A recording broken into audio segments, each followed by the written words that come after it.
America Israel जंग के बीच भारत के एलपीजी ले जाने वाले नंदा देवी एलपीजी कैरियर ने स्ट्रेट ऑफ हॉर्मुज को सुरक्षित पार कर लिया है। मेरे पाकिस्तानी, मेरे लिए सबसे ज्यादा परेशानी की बात है। जी हाँ, इस जहाज पर 46,000 मीट्रिक टन एलपीजी लदी हुई है, जो भारत की ऊर्जा आपूर्ति के लिए बेहद महत्वपूर्ण मानी जा रही है। बड़ा महंगा जहाज होता है, लेकिन ये बहुत बड़ी चीज है। पहले भारतीय झंडे वाले एलपीजी टैंकर शिवालिक ने हॉर्मुज को पार कर लिया था और अब दूसरा एलपीजी जहाज नंदा देवी को लेकर भी राहत की खबर है। वहीं शिवालिक को भारतीय नौसेना सुरक्षा दे रही है। उम्मीद है कि ये जहाज अगले 2 दिनों के भीतर किसी भारतीय बंदरगाह पर पहुंच जाएगा और अगले 2 दिनों में आशंका है कि मुंबई या कांडला बंदरगाह पहुंचने की संभावना है। दोनों जहाजों की आवाजाही पर भारतीय नौसेना की बड़ी निगरानी रखी जा रही है ताकि संवेदनशील समुद्री मार्ग से ऊर्जा आपूर्ति सुरक्षित तरीके से भारत तक पहुंच सके। मियां साहब, अब लगता है कि इसको देख के लगता है कि ईरान एग्रेसर है, which is not the case. तो आप क्या समझते हैं? ये इसकी तहकीकात होनी चाहिए और इसकी तहकीकात के लिए पाकिस्तान ने कहा है। यहां पर अब कंट्रीज भी कोलैप्स होने जा रही हैं। उनके मुल्क में कौन सी कंपनी खुलेगी, कौन सी कंपनी नहीं खुलेगी, कौन सा अदारा आएगा, कौन सा अदारा नहीं, एयरपोर्ट के टाइमिंग्स क्या होंगे, फ्लाइट्स के टाइमिंग्स क्या होंगे, उनका तेल कब निकलेगा, जहाज कब आएगा। पूरी क्या वर्ल्ड इनके हाथ में है, क्योंकि वहां पर किसी की जरूरत नहीं है, अमेरिका की जरूरत नहीं है कि वो गुजर सके, बिल्कुल नहीं है। ये दोनों स्टेटमेंट्स देखते हुए आप मशरक़ वुस्ता में जंग अभी किस तरफ जाती देख रहे हैं? हमें नजर आ रहा है कि दुनिया बता रही है, यूनाइटेड नेशन में भी बता रही है, वैसे भी बता रही है कि रूस का कोई ना कोई हाथ पीछे है। कोई सरप्टिशियसली, सीक्रेटली लगता है, रिपोर्टेडली तक ईरान की बात है। उसमें आपको सिर्फ ये बताऊंगा कि मुश्तबा खुमैनी जो उनके नए रहबर हैं जी, वो कहते हैं कि से ये स्टेटमेंट सामने आना, ये किसकी शय पर ऐसे बयानात दे रहे हैं? जाहिर है जी, किसकी शय क्या है, इनके पीछे इंडिया खड़ा है। इस किस्म के बयान आएंगे वहां से। लेकिन जहां एक तरफ ईरान ने दुनिया के दूसरे देशों को हॉर्मुज से गुजरने से रोक दिया है, तो वहीं भारतीय जहाजों को इस रास्ते से सुरक्षित निकालने की अनुमति मिल गई है। माना जा रहा है कदम प्रधानमंत्री नरेंद्र मोदी और ईरान के राष्ट्रपति के बीच सामान और एनर्जी के फ्लो को लेकर हुई हाई लेवल बातचीत के बाद उठाया गया है। ने कहा कि भारत हमारा मित्र देश है, आप इसे 2-3 घंटों के भीतर देखेंगे। हमारा मानना है कि ईरान और भारत के क्षेत्र में समान हित है। हॉर्मुज स्ट्रेट से भारत जाने वाले जहाजों को सुरक्षित रास्ता मिलेगा। इंडिया में एलपीजी की शॉर्टेज की खबरों के बीच ईरान ने एक ऐसा मास्टर स्ट्रोक खेला है जिसने सबको हैरान कर दिया है। 2 बड़े इंडियन शिप्स शिवालिक और नंदा देवी जो एलपीजी से भरे हुए थे, उन्होंने safely straight of Hormuz cross कर लिया है। और पता है इंटरेस्टिंग बात क्या है? ईरान ने खुद आगे बढ़कर इन्हें एक सेफ पैसेज दिया है।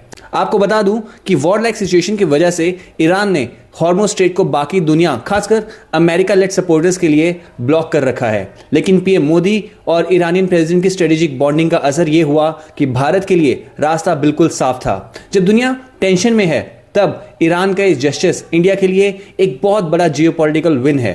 वहीं दूसरी तरफ हमारे पड़ोसी देश पाकिस्तान की हालत क्रिटिकल बनी हुई है। इंटरनल क्राइसिस तो ये हैं ही, पर अब अफगानिस्तान के साथ भी हुए इनके टेंशंस पीक पर चल रहे हैं। एक तरफ इंडिया ग्लोबल स्टेज पर नए अलायंस बना रहा है, वहीं पाकिस्तान आज भी फाइनेंशियल एड और पुरानी प्रॉब्लम्स में उलझा हुआ है। ये इंडिया की बढ़ती हुई डिप्लोमेसी का एक बहुत तगड़ा नतीजा है। इस पूरे मैटर पर आपका क्या कहना है? कमेंट सेक्शन में राय जरूर बताइए। वीडियो अगर अच्छा लगा हो तो वीडियो को लाइक और चैनल को सब्सक्राइब करना ना भूलें। मिलते हैं अगली वीडियो में। जय हिंद। ये दे कौन रहा है? ये जरा थोड़ा सा इस चीज को ये समझने की जरूरत है कि पास ये सब कुछ कहां से आया। Who is there and giving them and financing them everything?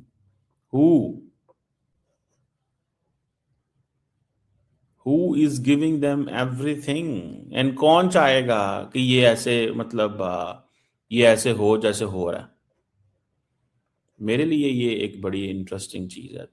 जाहिर बात है कि इसमें जो मुल्क हैं वो देख रहे हैं कि किस किस को क्या क्या होना चाहिए, क्या नहीं। मुझे लगता है कि पाकिस्तान जो है वो कहीं ना कहीं पे